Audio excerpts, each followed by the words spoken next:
ένα αγαπημένο βιβλίο. Η κάθε σελίδα του, η αφή του, ακόμα και η μυρωδιά του μας θυμίζουν τους φανταστικούς κόσμους στους οποίους μας έχει ταξιδέψει.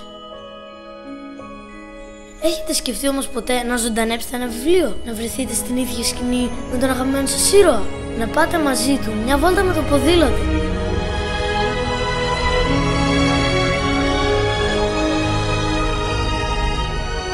Να μπείτε στη θέση του ήρωα και γιατί όχι να γίνετε εσείς ο ήρωας της ιστορίας.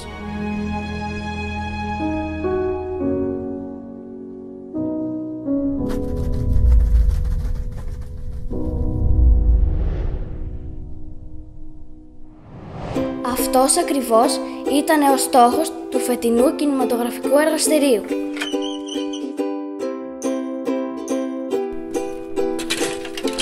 Να ζωντανέψουμε ένα λογοτεχνικό βιβλίο, να μετατρέψουμε τις λέξεις σε εικόνες και να δημιουργήσουμε μια ταινία. Σκηνή χορού!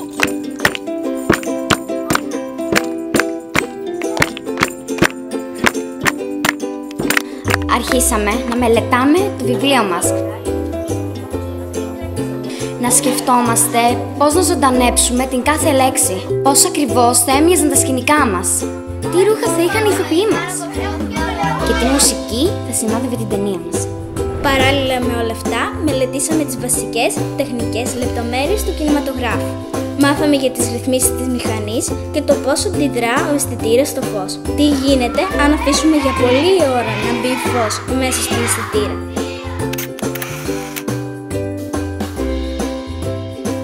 Ή για το πώς μπορείς να παγώσεις μια χρονική στιγμή.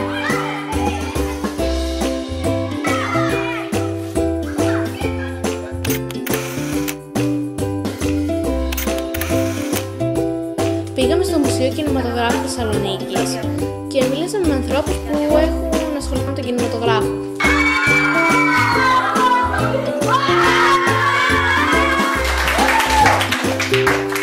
Παρατηρήσαμε ότι κάθε βίντεο αποτελείται από πολλές σταθερές εικόνες οι οποίες εναλλάσσονται πολύ γρήγορα.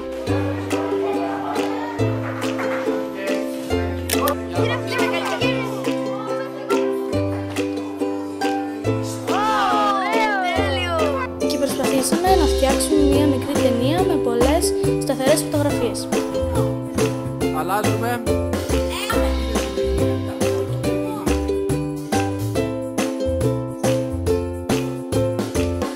Σιγά σιγά όλα άρχισαν να καθαλάζουν μέσα μας.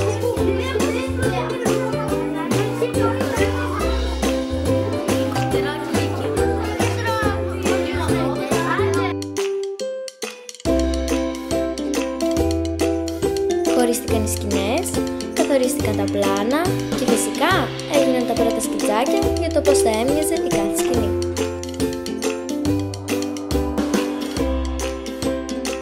Ήμασταν έτοιμοι λοιπόν να ξεκινήσουμε τα γυρίσματα. Βρήκαμε μια όμορφη τοποθεσία στη λίμνη Κερκίνη, στήσαμε τις σκηνές που χρειαζόμασταν, φορέσαμε τα κατάλληλα ρούχα και ξεκινήσαμε.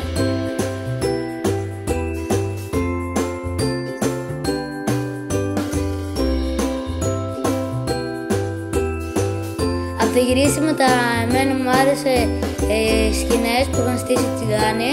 Μου έμεινε η μουσική των τσιγκάνων που ακούσαμε και χορέψαμε. Που ήμασταν στην βάρκα και κάναμε βαρκάδα και δεν έπρεπε να κοιτάξουμε ψηλά γιατί μας έπαιρνε το ελικοπτεράκι με την κάμερα.